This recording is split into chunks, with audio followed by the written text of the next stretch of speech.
உங்கள் வீட்டில் கோதுமை ரவா உப்புமானா வேண்டான்னு சொல்கிறாங்களா? அப்போ கண்டிப்பாக உங்களுக்கு தான் இந்த ரெசிபி. சின்ன பசங்கள்லேருந்து பெரியவங்க வரைக்கும் இன்னொரு தடவை வைக்க சொல்லி கேட்டு வாங்கி சாப்பிடுவாங்க. இப்போ ஒரு பவுலில் 1 கப் கோதுமை ரவையை நல்லா வாஷ் பண்ணிவிட்டு 1க்கு 2.5 கப் தண்ணி ஆட் பண்ணி 3 விசில்ஸ் ப்ரெஷர் குக் பண்ணி எடுத்து வச்சுருக்கேன். இப்போ உப்புமாவுக்கு குயிக்காக ஒரு சட்னி ரெடி பண்ணிடுவோம். மிக்சர் ஜாரில் கொஞ்சம் தேங்காய், 3 ஸ்பூன் பொட்டுக்கடலை, 2 பச்சை மிளகாய், தேவையான அளவு கல் உப்பு சேர்த்து நைஸாக கிரைண்ட் பண்ணி எடுத்துக்கோங்க. இப்போ ப்ரெஷர் ரிலீஸ் ஆனதும் கோதுமை ரவை நல்லா வெந்திருக்கும். ஒரு பேனில் 4 ஸ்பூன் தேங்காய் எண்ணெய் ஆட் பண்ணிக்கோங்க. கொஞ்சம் பெருங்காயம், 1 டீஸ்பூன் கடுகு, 1 ஸ்பூன் உளுந்து ஆட் பண்ணி நல்லா வறுத்துக்கோங்க. 2 பச்சை மிளகாய் கட் பண்ணி வச்சுருக்கேன், அதையும் ஆட் பண்ணிவிட்டு 1 பெரிய வெங்காயம் நல்லா நைஸாக சாப் பண்ணி வச்சுருக்கேன், அதையும் ஆட் பண்ணியிருக்கேன்.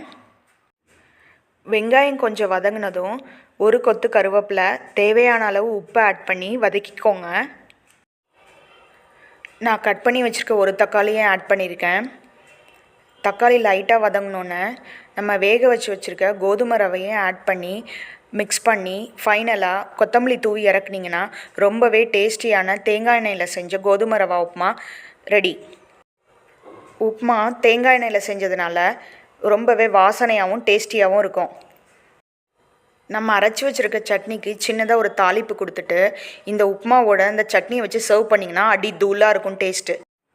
இந்த ரெசிபியை செஞ்சு பார்த்துட்டு எப்படி இருந்துச்சுன்னு கமெண்ட்டில் ஷேர் பண்ணுங்கள்.